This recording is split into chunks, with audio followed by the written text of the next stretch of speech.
I am B.Arcurio. This presentation was created for the course Doctoral Writing and Inquiry into Research, RSH 900. It fulfills the requirement for the Module 6 assignment and addresses the process of conducting research studies. All of the information used to create this presentation was extracted from the text Research Methods, Design, and Analysis, 12th edition by Christensen, Johnson, and Turner. The citation for this is on the last slide. The goals of this presentation are to provide a clear outline of proper research procedure.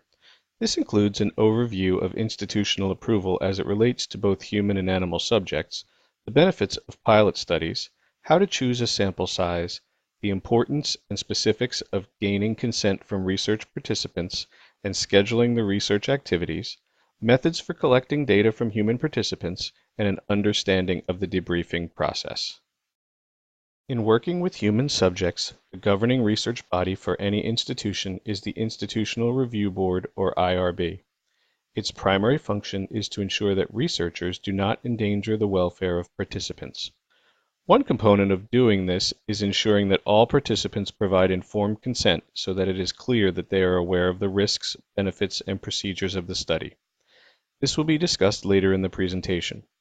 The basic question that the IRB tries to answer is, will the participants be harmed, and is that potential for harm cause for not approving the study? If the IRB does not approve the study, the researcher has the option of altering the procedures to meet IRB standards. However, if this is not done, the research may not be conducted.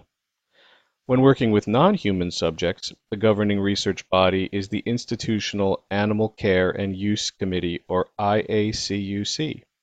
This group is mainly concerned with whether the animals involved in the research will be used in an appropriate fashion. Will they feel pain or discomfort? If so, is the researcher working to minimize this? Will pain-relieving drugs be used to limit it? In cases where surgery is conducted, what are the preoperative and postoperative care procedures? What are the procedures for euthanasia if it is necessary? Both IRB and IACUC approval is required to conduct research.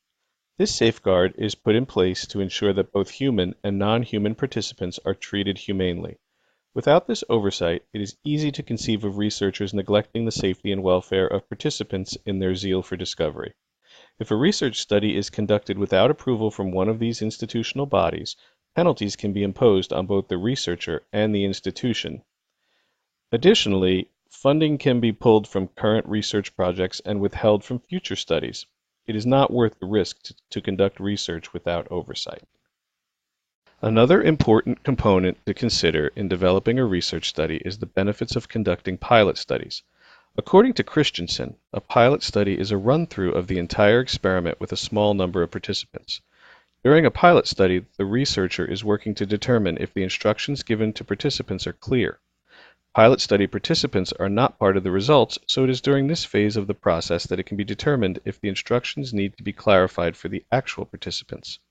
It is also possible to determine if the fashion in which the independent variable is manipulated produces the desired effect.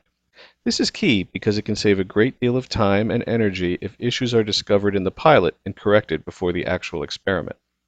Pilots also provide the researcher with experience in going through the procedure. This helps to control for the experimenter in terms of learning curve. It also helps work out any logistical issues that may not rise to the level of causing the results to be skewed, but may make the process of the investigation awkward. When conducting online research, the researcher should participate in the tasks that are asked of the pilot group in order to understand what it is like to be a participant in the experiment. It is often difficult to understand and modify a procedure without going through it oneself. These adjustments prior to the actual research study are invaluable to the integrity of the research.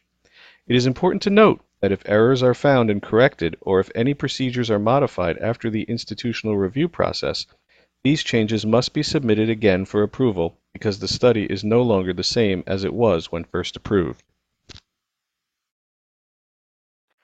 In choosing a sample size, Christensen states that the decision is based on the design of the study, the variability of the data, and the type of statistical procedure to be used.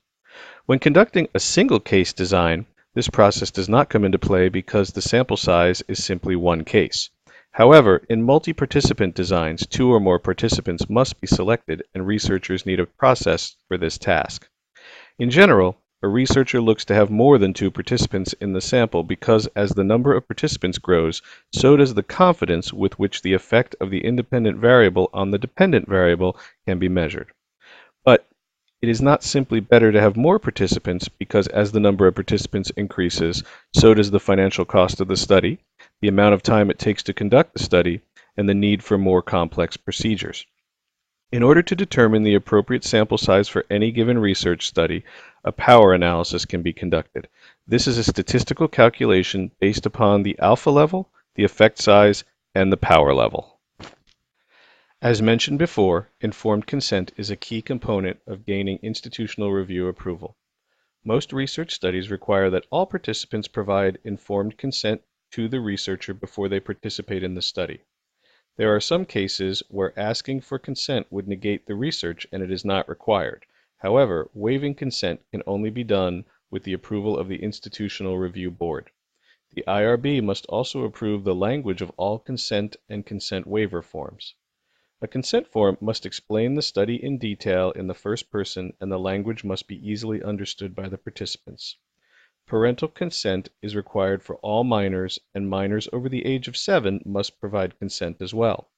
This means that the consent form for those who are ages 7 to 17 must be written in developmentally appropriate language, and the researcher must ensure that the participant understands what they are signing.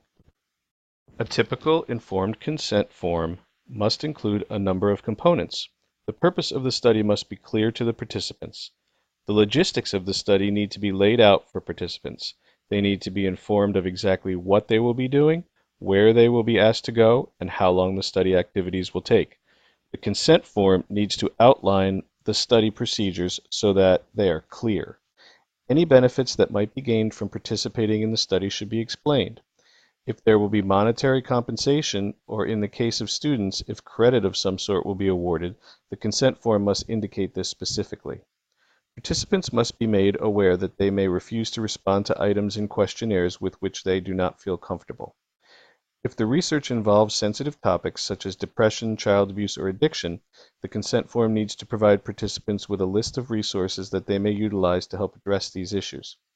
Participants must have an option to withdraw from the study, and this must be explicitly stated. Finally, the confidentiality safeguards need to be explained so that the participants know how their data and personal information will be handled and kept confidential. An important consideration for any researcher is the scheduling of participants. There are several factors to consider. It is important to ensure that scheduling occurs when the researcher and participant are available. Here, it is important to consider the type of participant. If a study is being conducted in a school with students, it is important to ensure that school is in session and that there are times when the researcher can conduct the research. In the case of non-human participants, it is important to understand the biological needs of the participant. If an animal is nocturnal, they likely will not be available for the study during the day. The researcher needs to have a rescheduling procedure in the event the participants do not show up for the study, and there must be a replacement procedure for participants who drop out of the study. Researchers need to consider the means with which data will be collected.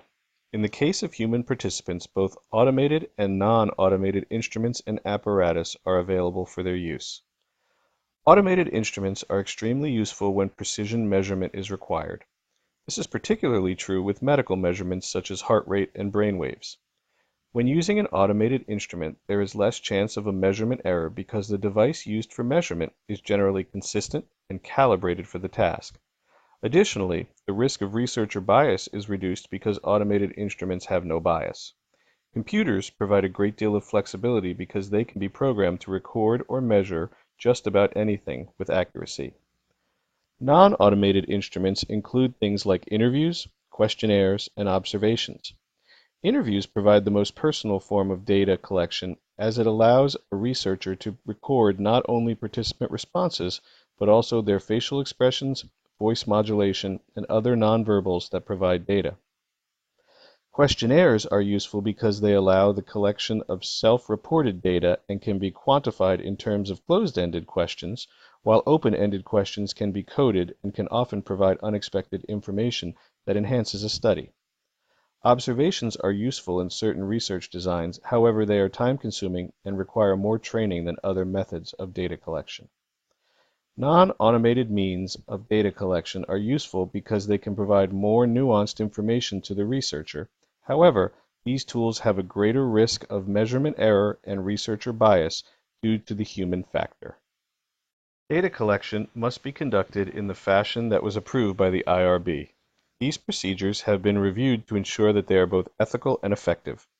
Deviating from those procedures can cause the data to become contaminated, which may lead to inaccurate measures that will not provide results that answer the research questions.